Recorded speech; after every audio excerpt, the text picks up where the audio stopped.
This episode of the E-commerce Playbook podcast is brought to you by Motion, the creative analytics platform trusted by top D2C brands.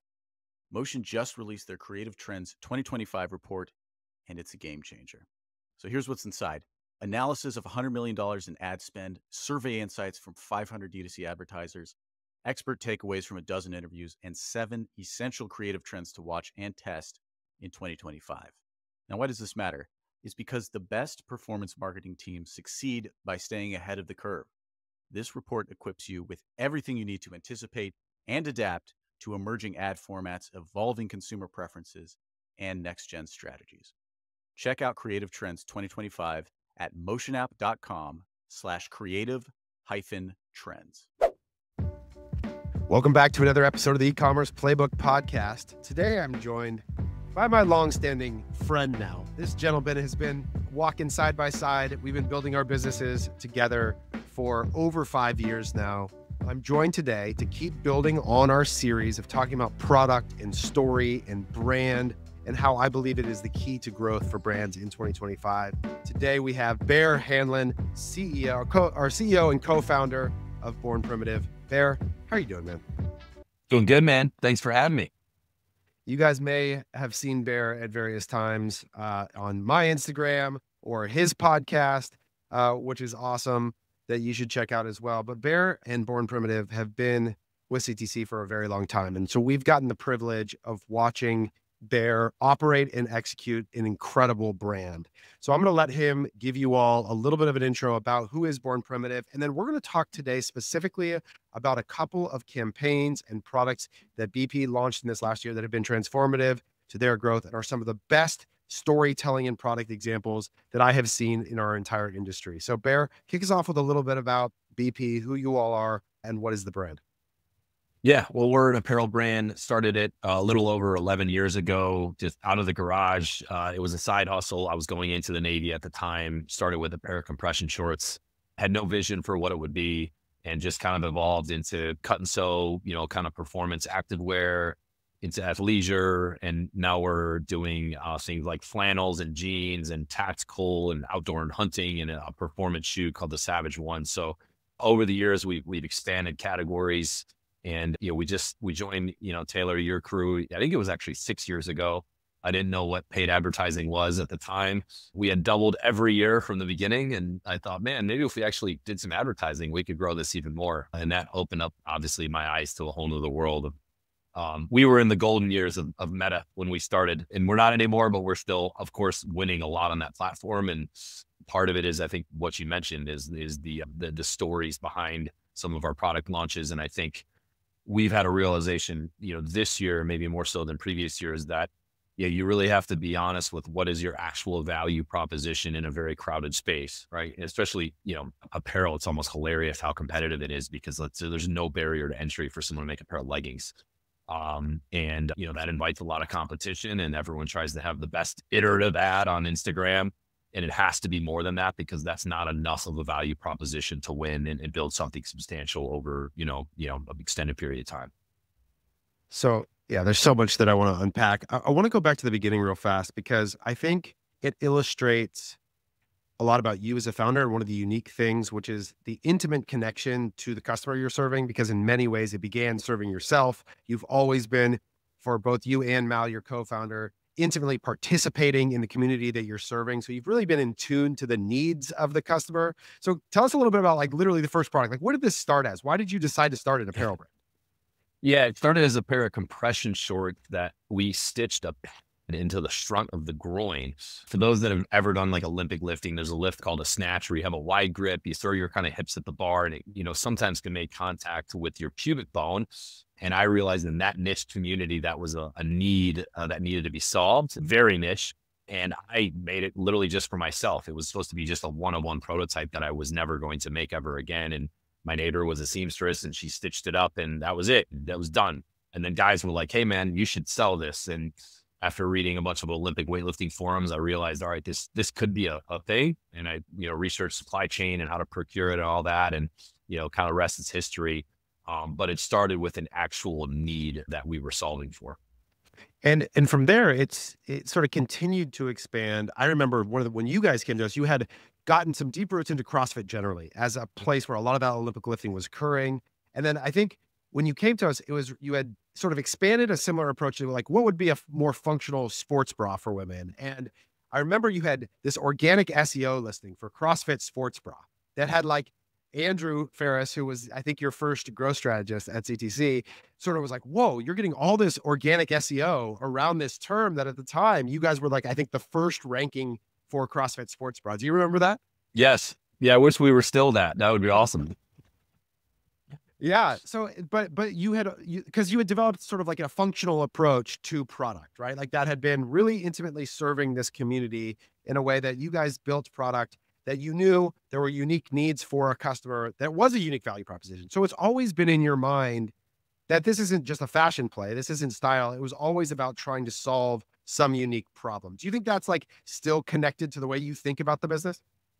Oh yeah, I mean, I think it's even more so now. You know, we launched a hunting brand, a hunting line, Born Primitive Outdoor, and then a tactical brand, Born Primitive Tactical. And for both of those, that was rooted in what I was doing in the SEAL teams and realizing that what we were getting issued was insufficient for the job.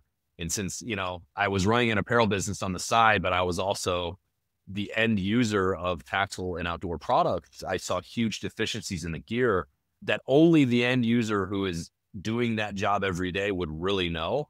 And I saw an incredible opportunity, just little things like, how we design the knee of a tactical pant. I'm thinking, all right, if I got to climb a 50-foot cating ladder up the side of a ship in rough conditions, I need mobility through my knee so I can climb this little wire ladder. And those were deficiencies I was experiencing in real life. That was planning, okay, why isn't no one solved for this? So yes, every aspect of our gear since, with outdoor and tactical comes down to what is the unique need we are serving here. And we have an incredible advantage because we're still close enough to that community that I'm still the end user, right? I know what the guys need. And these big brands that we're competing against and we're just really disrupting and they are now on notice, are having a hard time keep up because they're not as connected to the community as we are. A lot of these guys haven't been in the game for 20 plus years. So that there's no way for them to take a technical design and make it resonate with the end consumer because they haven't worn body armor in 20 years. Yeah, there's the ad that I think about is the one where the guy's talking about how most of the tactical issue shirts have a zipper and shells fall into the thing when you're shooting. And I'm just like, that's such a unique and specific understanding of the apparel in practice. But so it's been obvious that you sort of had problem solution, which is always a powerful mechanism. But the other experience that I think is unique is that you don't stop there though. You also think a lot about brand. So where did your understanding of that piece of it, the story, the authenticity, the community outside it would have been easy to just make every ad problem, solution, problem, solution, problem, solution. But that's not it either. From the early days, you've had a sense of the idea of brand. Where does that come from for you? Well, I think, I came from Red Bull before I joined the military. And I think I learned a lot about brand, kind of cutting my teeth there. I worked there for 4 years as, did marketing for them. And what an incredible experience, kind of, learn from a world-class company in that, in branding, right? And I realized that the way I look at it, while great product that's technical and solves a need is I think a necessity for success. One could argue someone could buy our pant right now online and go knock it off and have the same technical components that they just basic. So it's really not defendable.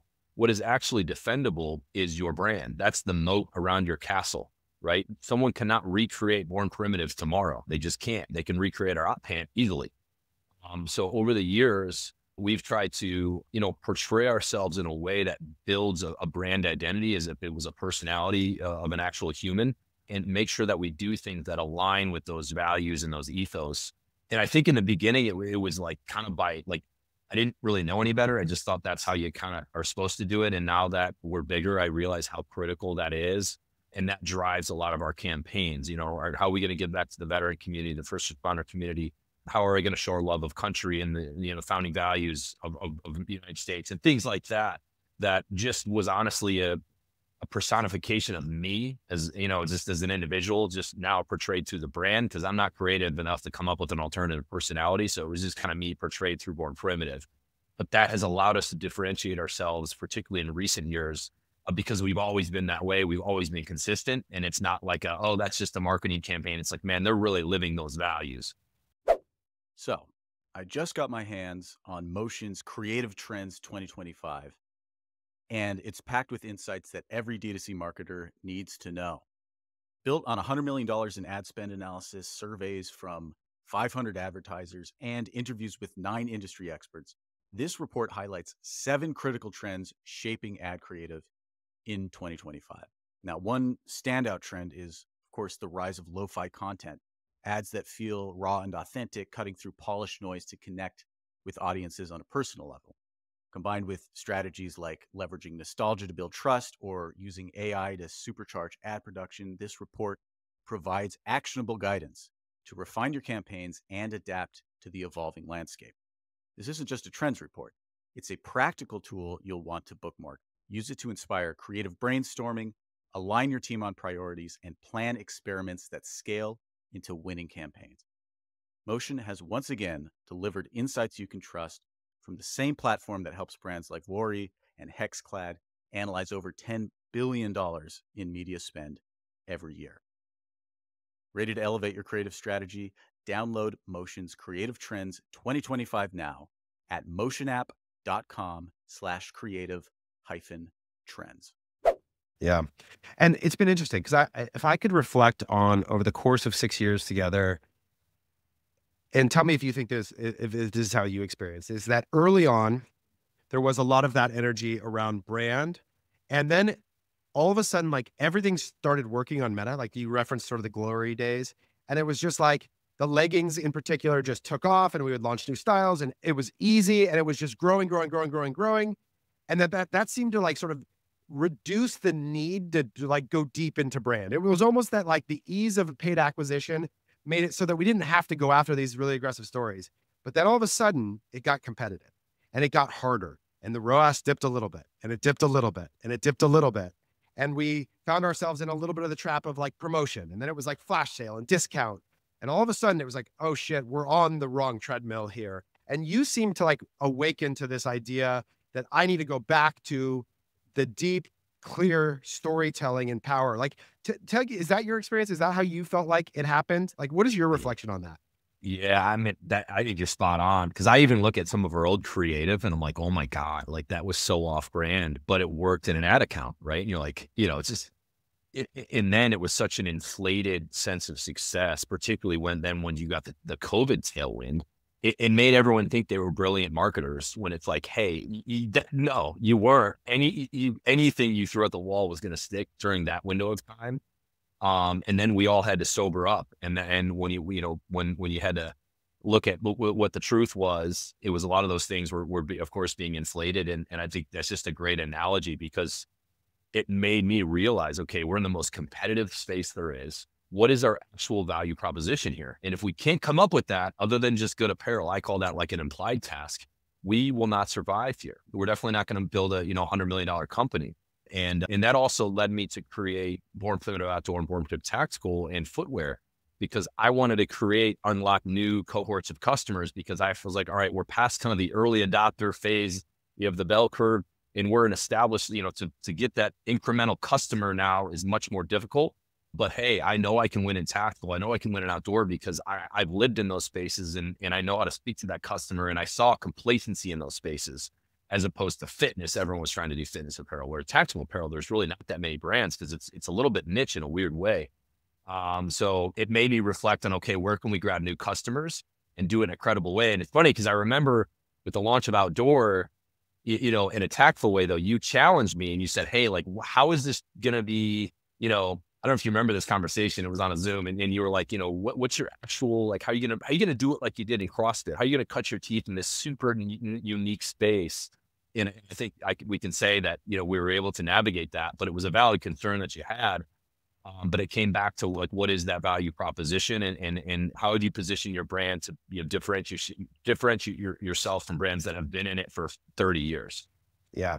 So there's so much there that I think I've watched us make a transition that is really hard for brands make together, which is we fell a little bit into the trap where the brand direction was sort of a response to whatever ad was working best. And I watch brands fall into this trap a lot, where it's like you run a bunch of ads and you're like, oh, this style works. And so then your whole direction just becomes trying to recreate the best performing ad. And so you're sort of this bottoms up brand storytelling where you're like, oh, this legging shot when we shoot it this way works. So go do everything like that. And you're sort of reacting to ad performance as the brand story. And what I've watched us stop is like, get off that hamster wheel and go, okay, that's the idea that we're going to go beat every ad next isn't the thing. And you took a step back and went, all right, what is the story the brand's going to tell? And then that's going to show up in the ad account. And it's going to go the opposite direction. We're going to plan ahead of time, story, campaign, purpose, product. And that's what's going to drive our ads are going to flow out of the story, not the other way around. The ads aren't going to build the story for us. And so I'm curious, like and part of it, I think, has been getting into tactical where I feel like I watch you come alive with energy and thoughts, and you know that community so well. And so it's inspiring to you. Whereas I think some of the legging stuff doesn't inspire you personally in the same way. But how did you make that mental transition in your own life and how did you have the foresight to take a step back? Because it's a risk, right? Like you're kind of doing something much newer. Was it just really obvious that you had to do it? Or what was the sort of transition you had to make as a leader to get there? I think it was rooted in product need. When I was in the SEAL teams, I had the seed planted of like, all right, when I eventually have the time, I'm going to do this because this is insane that at this level, we're getting issued stuff that, these companies are making hundreds of millions of dollars off these government contracts and they're not even perfecting the products. Like what a racket that is. And I said, all right, the time right now, because I'm running a fitness apparel brand and I'm active duty in the SEAL teams, but like eventually when I have time, I'm going to fix this. Same thing with the outdoor stuff. When we were out in the mountains and doing stuff out there and stuff we were wearing for extended field stay, and it's minus 20 degrees at 14,000 feet and we're freezing our balls off and saying, all right, how is this a thing?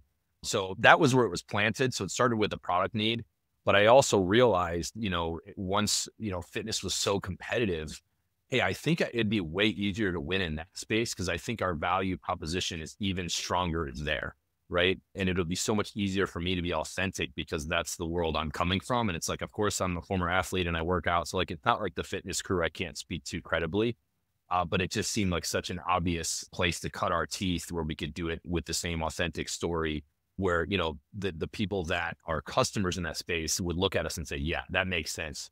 They look like they belong here. You know what I mean? And it wouldn't be like, wait, where did they come from? This is like some corporation.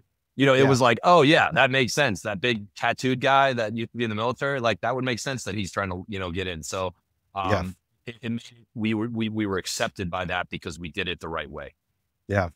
And what's happened is that in each place where you've introduced, it's a new tranche of acquisition spend that gets funded into growth, right? So every time we have like the core fitness business that for a while, it was like we were like hammering our heads against the wall, trying to get that to grow. And like you said, you reach a certain point where the next incremental customer just costs more than the last one. And you can't just stay in that market forever. But then it was like, okay, outdoors. Ooh, there's another tranche of spend. There's another few hundred or a few $1,000s a day. Ooh, the op pant. That was another tranche of spend that was like, ooh, that unlocked a few more $1,000s a day. And you're building a more robust set of acquisition funnels that allow you to now create the scale that you were sort of stuck in some ways in the other channels, right? Yeah, I mean, 100%. And here's what it also does. Let's say I acquire a customer to buy an op pant now. Well, guess what? They're going to go buy workout gear because the nature of that customer, there's a heavy fitness emphasis for that line of work, as well as these backcountry hunters that are doing 10-day hunts. There's a fitness component. And then they see we have the woodsman flannel and denim. And it's like, so it exposes them to other usage opportunities in the different categories that you just got them a different way. And yeah, you hit the nail on the head. You exhaust kind of that existing customer base in one channel, and it gets harder to, incrementally, raise that. But, this was almost like a backdoor way to get back on the front end of that early adopter curve. That's right. For the other segments of the business. There was a big tactical lesson for me that like you like to constantly point out to me that you were right and I was wrong about this. And it's very true, which is that what it forced us to do was actually to bring back all of our existing customers into the ad funnels, right? To like get out of this idea that the only thing we're trying to do is constantly prospect newer and newer and newer customers and say, wait a second, no, we're expanding as a brand. We want to continue to engage these customers that either lapsed and hadn't been here in years or are still active, but we have something new to say to them. And so we cut down exclusions a lot. We brought back a lot of that existing customer base. And that actually helped fuel the efficiency of new customer acquisition too, because you were getting more signal, more positive engagement. It sort of brought the whole brand back to life by bringing those previous customers back into consideration in that process. Yeah, absolutely. I think we made that edit in March of 2024, and we brought the exclusion down to 110 days. So, on day 111, if they have not purchased, they're basically getting prospecting campaigns again. And to your point, I believe that helped the algorithm too, because it was able to kind of figure out what's the resemblance of the person that's converting. And then, okay, for a true new customer, let's go find that person. You know what I mean? Yeah. So yeah. And then the other thing that we did, and I think this is where we start to get into, is we said, hey, there's also a job to be done about keeping even the active customers connected and engaged to the cool things brand's doing. And so we started to say, we're going to take some of our best assets and we're going to show them to our existing customers. We're going to make sure they know this brand that they already own product for is doing lots of cool stuff still. And so I think there's this work to be done that sometimes I think we think, oh, a customer's in our email database, therefore they see everything that we're doing. And the reality is they may not have opened an email in months and have no idea all the things that you've done.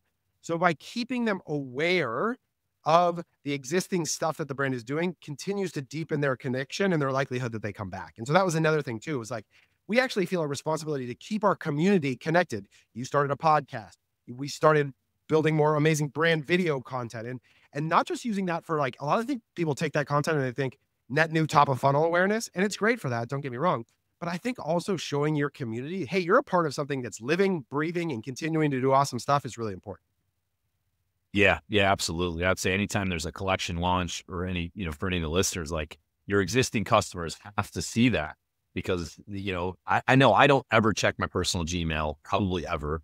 The text message, I might get in the middle of a business meeting and I scroll past it. You're right. So you're in organic Instagram, seeing 1% of the followers. So, in those moments, if it's something cool, the existing customers have to see it.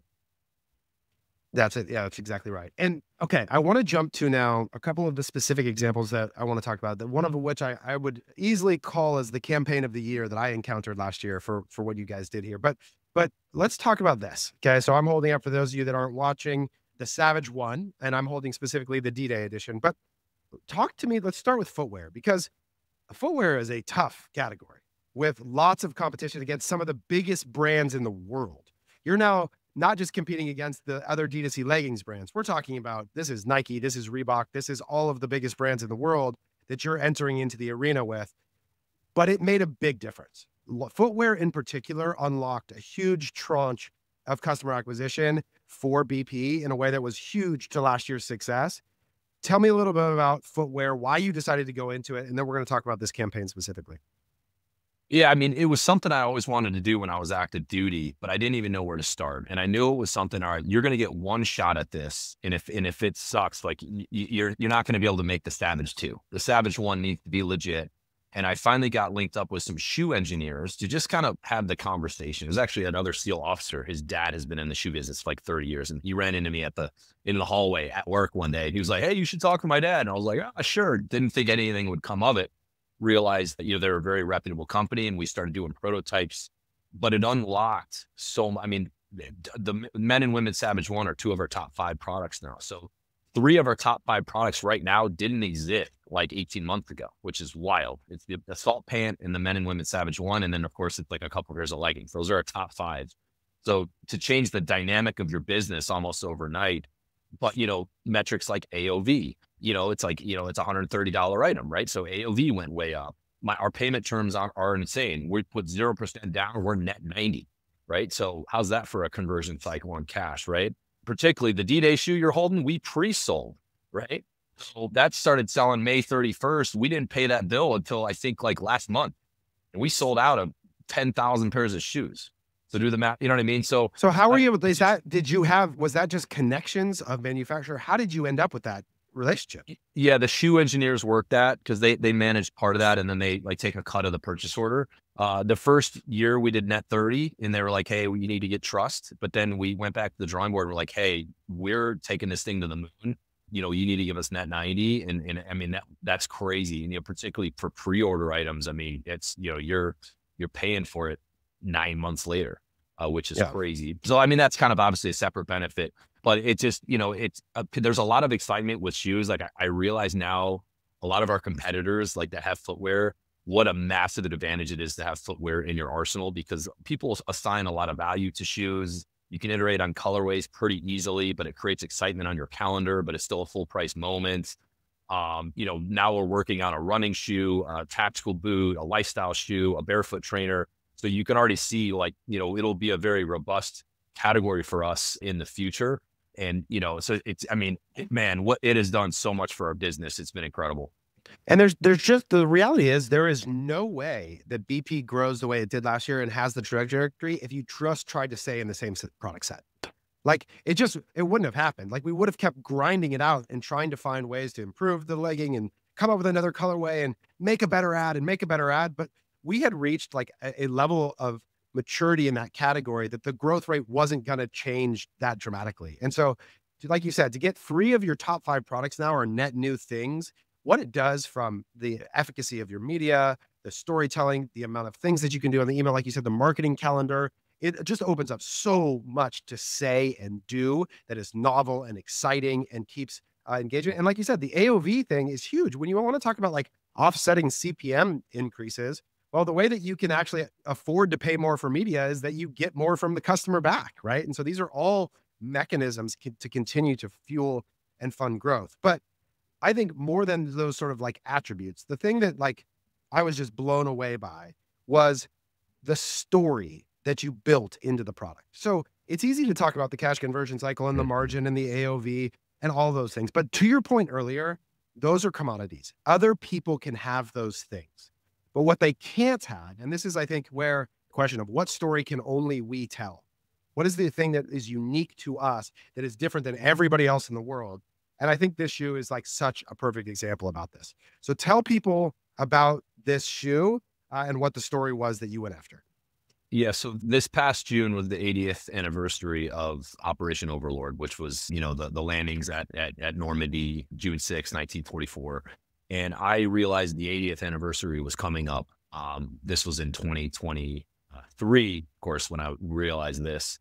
And there's a charity that we've been supporting the last couple of years that their specialty is they take World War II veterans back to these places on anniversaries. And it's a big hero's welcome. And it's a charity we financially supported. I had already done the Pearl Harbor anniversary a few years before that.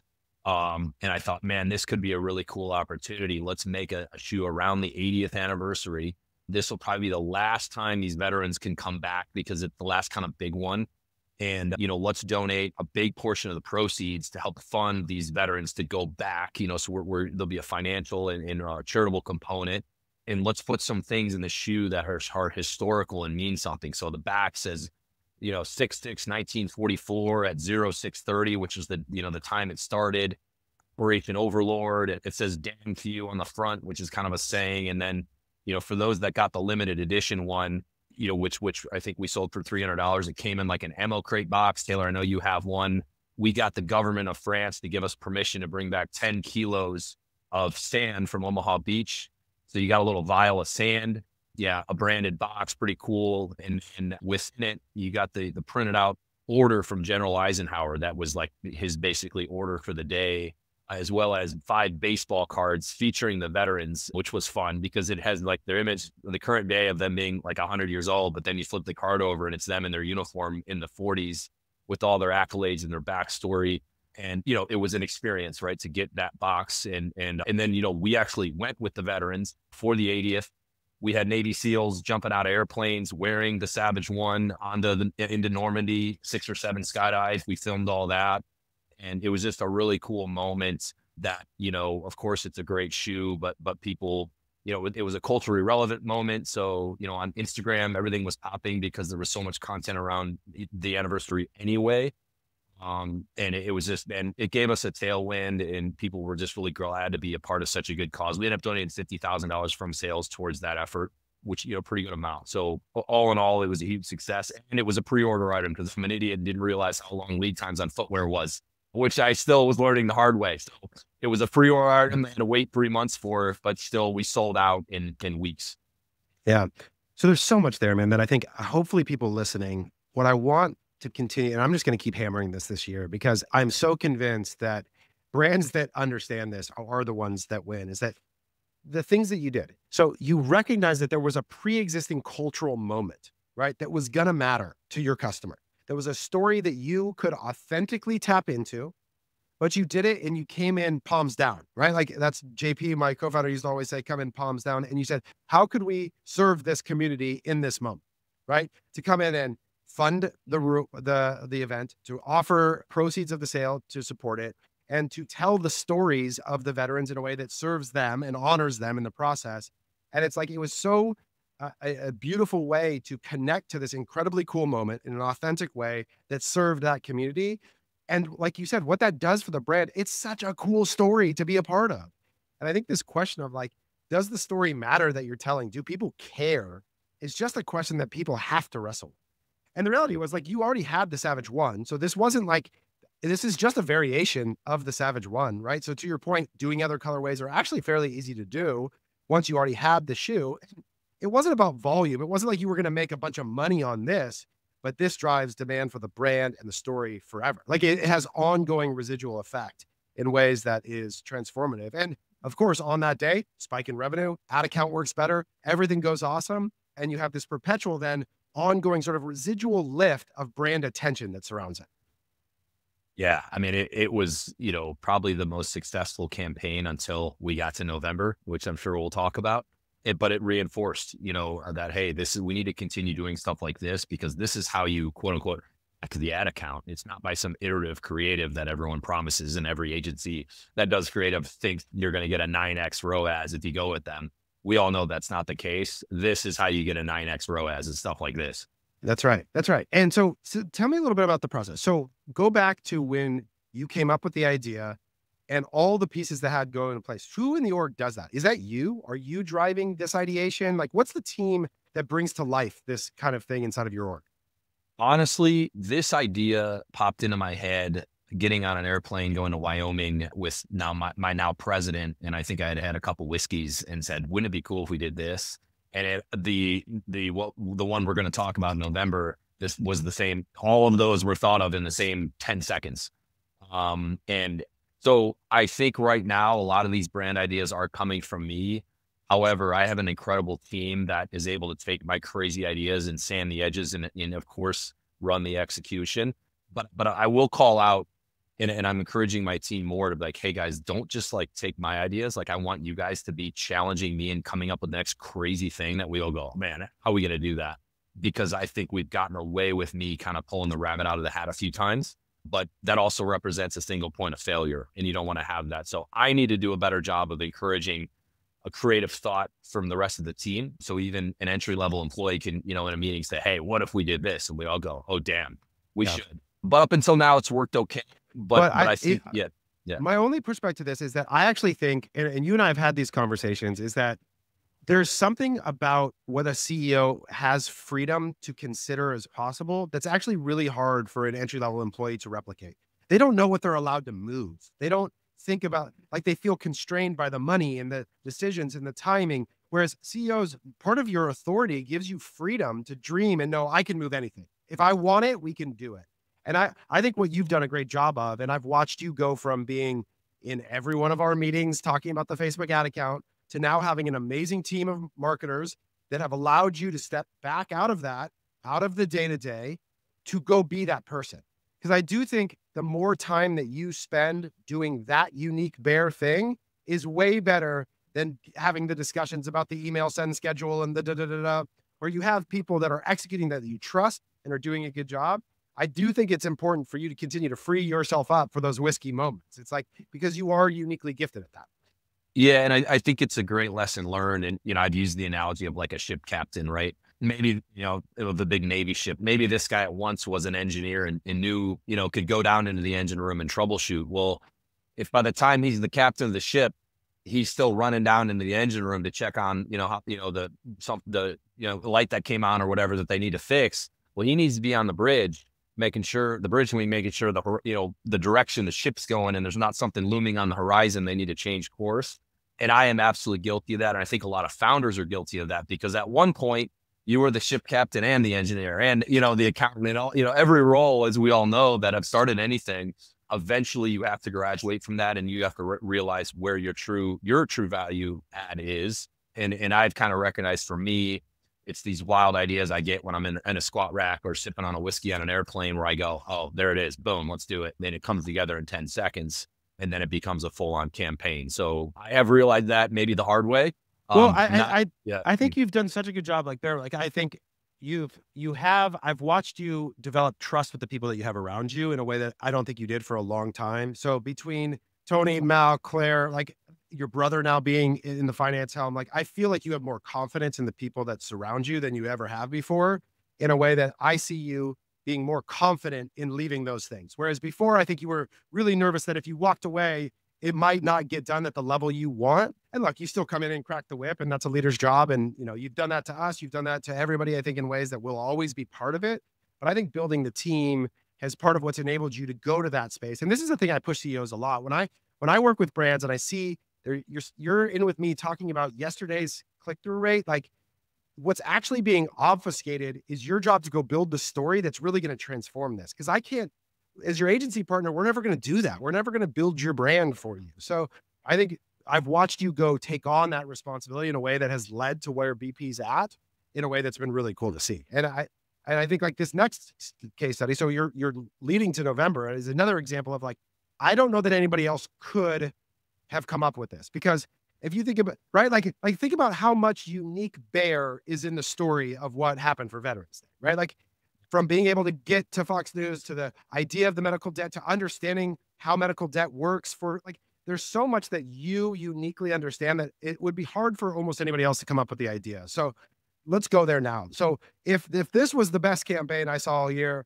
the second best, or maybe even a better one from a financial outcome for sure, was what you guys did this November for Veterans Day. So tell us a little bit about this campaign.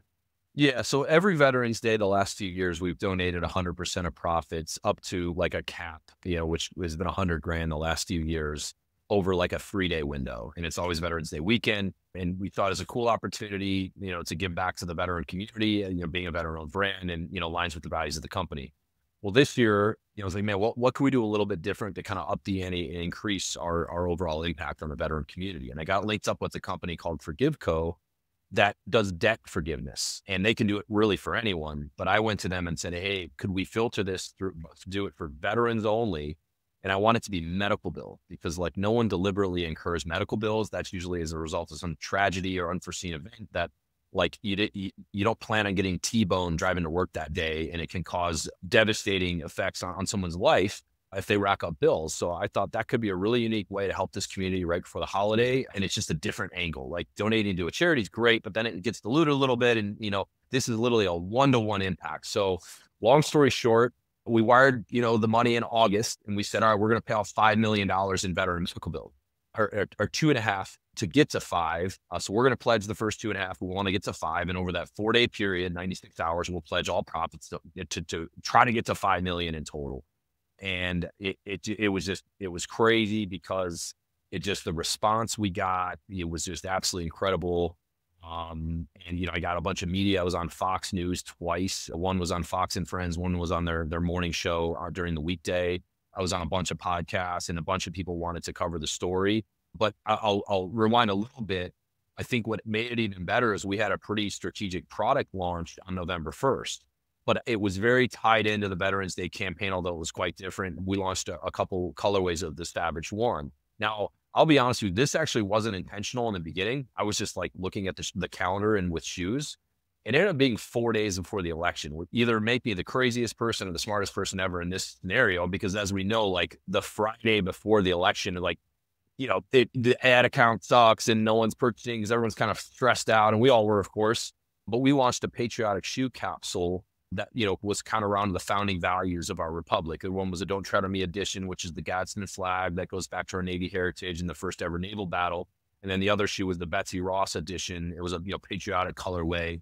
And we sent out to a bunch of influencers these shoes in a beautiful mahogany box with the 2 shoes. And inlaid was a flintlock pistol, which goes back to the first naval battles. Inlaid in the lid was the Declaration of Independence, the Constitution, and the Bill of Rights. There was a quote inscribed by Benjamin Franklin that he talked about the importance of freedom of speech in a free society. And then inlaid into the wood was a piece of wood from the USS Constitution, which was our first ever warship. And on the lid, in beautiful inscription, said, "We the people." So we made 50 of those limited edition ones and sent those out with the 2 shoes during the Veterans Day campaign to do these unboxing moments that all these different people are talking about. One, wow, hey, these are super cool shoes. And oh my God, it's got a flintlock pistol. But hey, by the way, go check these guys out. They're donating 100% of profits. They're trying to pay off $5 million in veteran medical bills. And it went viral. And when I went on Fox News, I mean, we had 80,000 people on the site within 2 minutes. So it was a wild success story. We ended up actually doing $11 million in debt that we paid off because it went so well. I thought it was morally the right thing to do to more than double the pledge. And next year, we're trying to go even bigger. We're trying to partner up with potentially Black Rifle Coffee and one other entity that I can't name yet, and maybe make that number just an outrageous number. And, I was getting phone calls from these recipients of people in tears that were in confidence telling me that they were, maybe going to kill themselves because the burden of this was so much, and it was the holiday, and now they have a new shot at life. And, there was one guy on the Marines' birthday, the birthday of the Marines, which is the day before Veterans Day, got the notification that his $183,000 bill, he was partially paralyzed, single father of 3, but because of complications, they wouldn't cover the bill. The VA wouldn't. He owed $183,000. He said, "I would have literally never paid that off. My credit zero is toast. All this gives me a new shot at life." These are real stories that, it was over 6,000 veterans that ended up, debt-free going into Christmas. So I ended up actually getting very emotionally attached to something that initially was a concept that I knew it was going to do a good thing. But by the time I talked to all these people and I'm getting random letters in the mail and people, it was crazy, man. It knocked me on my ass, to be honest with you. And I hope if you're all listening that go back and just play that last 2 minutes again and think about all the thought that goes into all the pieces. Because there certainly was some elements, like you said, I didn't mean for it to be before the election that worked out, but every piece from the influencer send out to the idea that I'm there to serve a community, to create a real impact that creates a story, to the PR that it generated, to what you could think about the visuals. And you can go look on Instagram, go look at the quality of the visuals this produces. And then I want you to just contrast that with all of the Twitter BS conversation about, do Post-it note ads work? And it makes me want to, I go crazy talking to brands about this, that when it's like, do you want to build a story that matters? Do you actually want to make your thing stand out to a group of people in a way that has substance and care and thoughtfulness and unique, attention? And this is what it requires. It requires doing cool things that matter. I'm curious, Bear, what is it like? If we go back to COVID, the other thing that you did during that time, and we've done an episode of this before, was you did a give back to gyms where you raised money for gyms that had been shut down. And that was another huge inflection point moment for the brand. Where does it come from? The idea that you would actually use the brand to serve different charitable efforts and things like that. Why has that been a part of your story? Well, I think it's, in a personal level, just a sense of purpose. You know what I mean? And I will say this, I think you can have purpose and give back, but also achieve great financial success. And both can happen at the same time. And I think that's totally okay. But I think in the early years, the Back the Gyms campaign we did, that was genuinely out of man, this is it was COVID pandemic. All the gyms were shutting down, or we're our brand wouldn't be around if it weren't for these local gyms all over the country. What can we do to help them? Because they've just been told they have to close.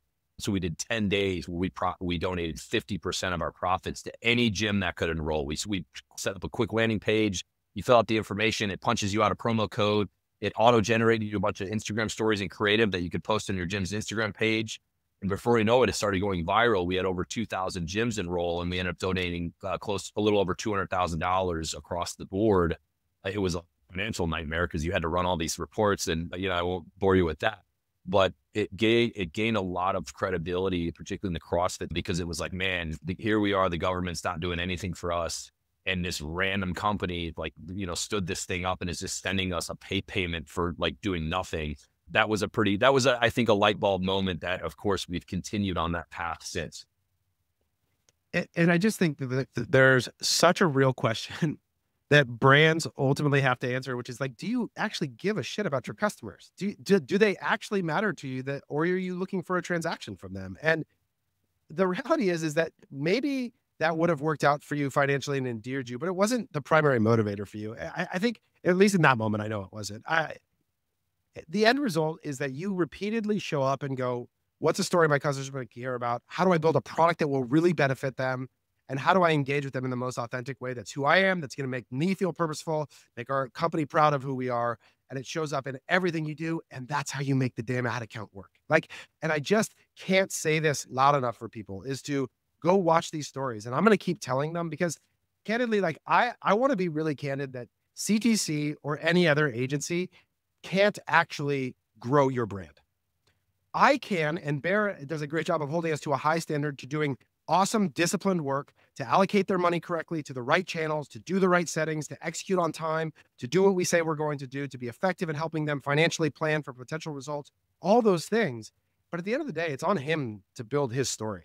And getting to partner with somebody who does that well, it was what makes a 6-year relationship. That's how an agency and brand have a 6-year relationship, is we both know our role in the job.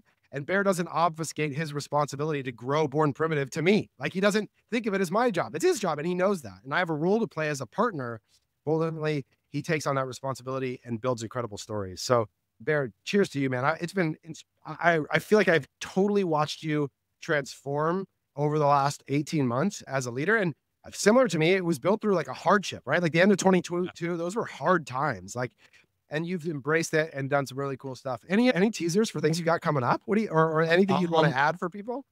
I mean, the shoe collection is growing incredibly. You know, those beyond the Savage one, there'll be a bunch more. I'm really excited about that. Our tactical boot, the Patriot one, it will launch in September.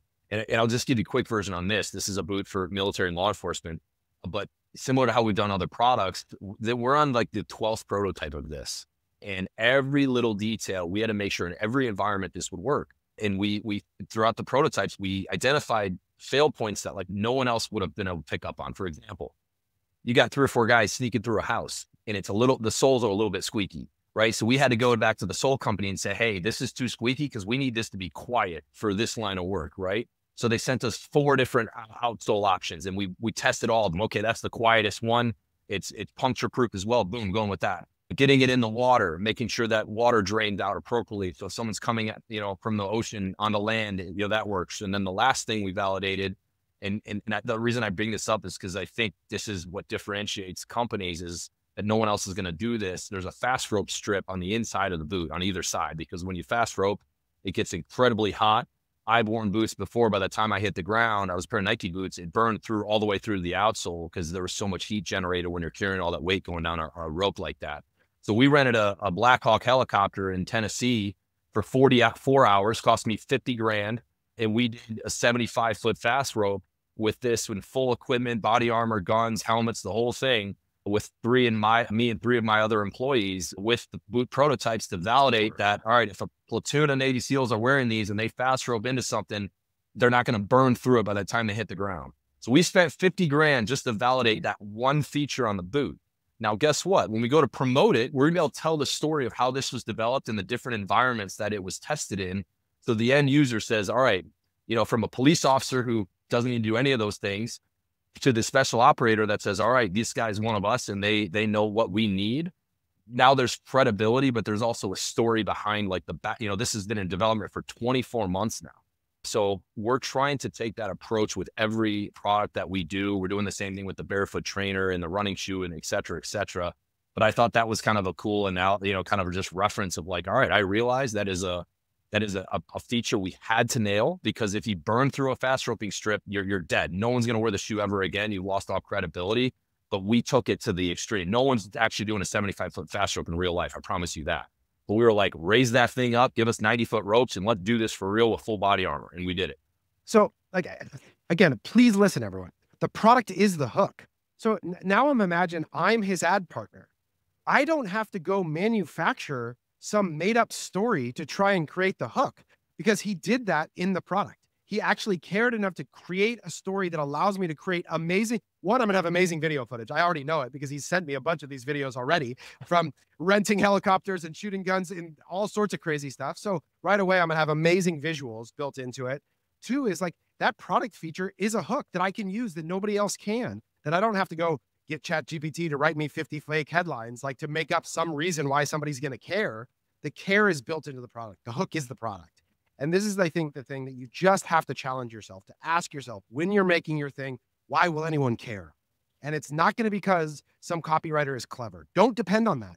Build it into the story of the product and watch the thing transform and watch the ad account improve. Watch the ads get better. It's all right there for you.